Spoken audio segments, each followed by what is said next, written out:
एक समय की बात है, एक छोटे से गांव में वहां एक चिड़िया जीवन जी रही थी, जिसका नाम बुद्धिमान चिड़िया था। यह चिड़िया दूसरी चिड़ियाओं से बहुत ही अक्लमंद और बुद्धिमान थी। बुद्धिमान चिड़िया का दूसरे चिड़ियों के साथ बहुत अच्छा संबंध था। वह अकेले ही खाने के लिए बड़ी ही मुश्किल से सबसे उचित खाना ढूंढती थी, जबकि अन्य चिड़ियाएं समय बर्बाद करती थीं। एक दिन गांव में एक बड़ा जल संकट आया। गर्मियों में अचानक बारिश नहीं हो रही थी और पानी की कमी हो गई थी। सभी पशुओं और पक्षियों के लिए खाने की तलाश बढ़ गई थी। बुद्धिमान चिड़िया ने यह समस्या समझ ली और उसने अपनी बुद्धि का इस्तेमाल करके एक छोटे से खुदाई के साथ जल स्रोत का पता लगाया। वह जानकारी अन्य चिड़ियों के साथ साझा की और उन्हें वही स्रोत प्राप्त करने के लिए मदद की।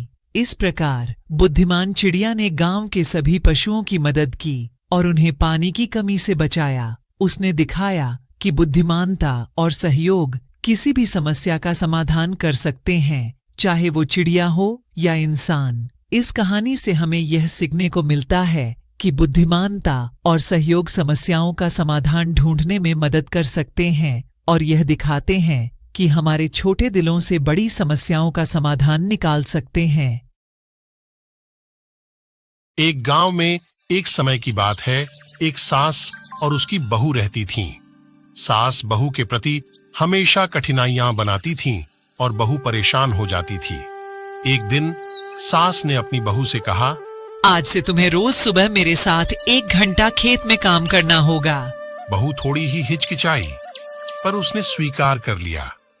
सुबह काम करते समय बहू ने सास से एक सवाल पूछा, सासू माँ, आप मुझसे क्यों इतना कठिन काम करवा रही हैं? सास मुस्कुराई और बताई, बेटा, मैं यह नहीं चाहती कि तुम मुझसे कुछ सीखो।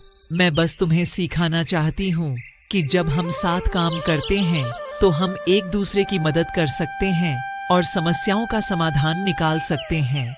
इस समझदारी बात के बाद बहू और सास एक साथ काम करने लगीं और उनके बीच में एक मजबूत संबंध बना। यह कहानी हमें यह सिखाती है कि साथी समस्याओं का समाधान निकालने में मदद कर सकते हैं और सहयोग और समझदारी से जीवन को आसान बना सकते हैं।